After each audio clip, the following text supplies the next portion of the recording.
कहानी आगे बढ़ती है। सरिता शादी के लिए माँ को बार बार मना करती है।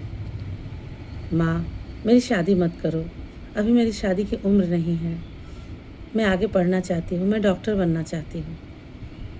चूँकि सरिता पढ़ाई तो करना चाहती ही थी, पर मन ही मन वो प्रशांत को चाहती थी, पर उसे पता नहीं था कि प्रशांत उसे चाहता है कि नहीं। वो जानना चाहती थी कि प्रशांत के दिल में क्या है। प्रशांत को सरिता हर एक दिन एक चिट्ठी लिखती थी, पर उसे देती नहीं थी, अपने ही पास रखती थी। सरिता अपनी माँ से हर दिन हर पल बार बार अपनी माँ को मना करती थी, क्योंकि सरिता जान गई थी जिस लड़के से उसकी शादी की बात चल रही है वो लड़का उम्र में उससे 15 साल बड़ा था, चेहरे से भी काफ़ी सख्त था, अच्छे पोस्ट पर था, बहुत बड़े घर का लड़का था, रिश्ता बहुत बड़े घर से था। सरिता के माँ बाप चाहते थे जल्दी से जल्दी शादी हो। सरिता कॉलेज आना जाना कम कर दी थी। प्रशांत को भी चिंता हो रही थी, क्या बात है सरिता नहीं आ रही है। प्रशांत उसकी सहेलियों से पूछता है, सहेलियाँ भी जहाँ बताती हैं कि मुझे नहीं पता सरिता क्यों नहीं आ रही है। प्रशांत को सरिता की चिंता होती है। प्रशांत को लगता है सरिता से जाकर मिलना चाहिए। ये सोचकर प्रशांत सरिता के घर जाता है। सरिता की माँ सरिता से कहती है, सरिता तुमसे कोई मिलने आया है। सरिता बोलती है, कौन है? सरिता की माँ कहती है, मैं नहीं जानती, शायद तुम्हारा कोई दोस्त है। सरिता देखती है प्रशांत है। सरिता मन ही मन बहुत खुश हो जाती है। प्रशांत पूछता है, सरिता क्या बात है, तुम कॉलेज क्यों नहीं आ रही? सरिता कुछ कहती नहीं, चुप रहती है। उस वक्त सरिता प्रशांत को ही खत लिख रही होती है। प्रशांत की माँ सरिता के बारे में, सरिता की शादी के बारे में प्रशांत को बताती है कि प्रशांत, सरिता अब आगे से कॉलेज नहीं आ पाएगी, आगे की पढ़ाई वो शादी के बाद करेगी, इसकी शादी तय हो गई है, अगले महीने इसकी शादी है।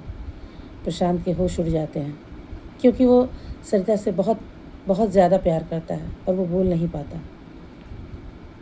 ये सुनकर प्रशांत बहुत उदास हो जाता है कि उसकी शादी हो रही है।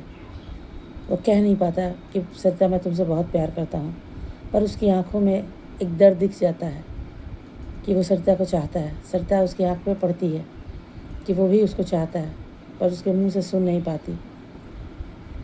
प्रशांत भी नहीं जानता कि सरिता उसे चाहती है कि नहीं।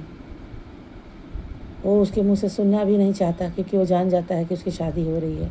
बड़े उदास मन और बोझिल कदम से प्रशांत लौटता है। तब तक उसके हाथ एक खत लग जाता है जिसमें सरिता अपने दिल का सारा हाल लिखी होती है।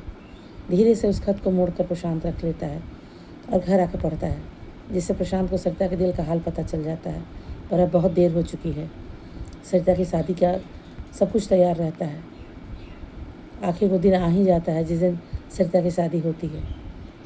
सारे दोस्त आते हैं शादी में, प्रशांत भी आता है। अपनी आंखों के सामने सरिता को विदा होते हुए देखता है। सरिता बहुत दुखी मन से आखिर शादी के लिए तैयार हो जाती है। दुल्हन बनकर वो अपने पति के साथ अपने घर आ जाती है। उसका ससुराल काफ़ी बदला हुआ माहौल में था। सरिता काफ़ी नाजों से पली थी, माता पिता की इकलौती संतान थी। उसका पति सख्त मिजाज। ससुराल का माहौल बिल्कुल अलग था।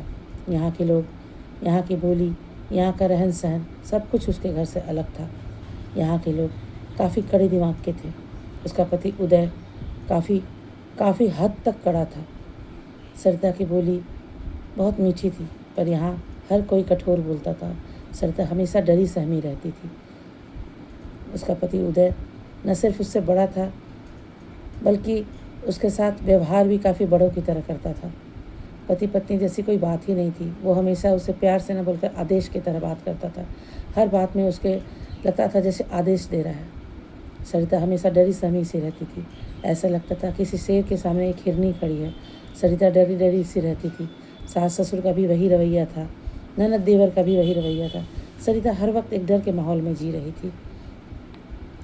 माँ बाप से भी मिलना मुश्किल था, मिल नहीं पाती थी।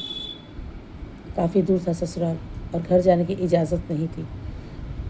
उस समय फ़ोन का भी ज़माना नहीं था। ये कहानी काफ़ी पुरानी है। पुराने वक्त से कहानी आने वाले वक्त में आएगी धीरे धीरे। तब लैंडलाइन का ज़माना था और लैंडलाइन घर में सिर्फ एक जगह होती थी, जिससे सारे घर के लोग बात करते थे। अगर सरिता के घर से फ़ोन आता भी था तो उसके ससुर जी इधर उधर की बातें करते और टाल देते। कभी कहते सरिता काम कर रही है, कभी कहते सरिता सो रही है, कभी कहते सरिता बाहर गई है। पर सरिता की बात उसकी माँ से नहीं हो पाती, उसके घर वालों से नहीं हो पाती थी।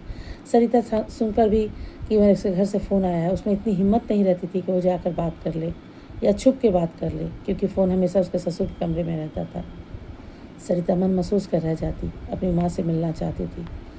सरिता डरी सहमी सी रहती थी, उसमें इतनी हिम्मत नहीं थी कि वो अपने माँ बाप से बात कर ले। माँ बाप भी परेशान रहते थे कि कैसे सरिता से बात हो, दूरी काफ़ी थी। एक दिन सरिता के माँ बाप सरिता से मिलने आए।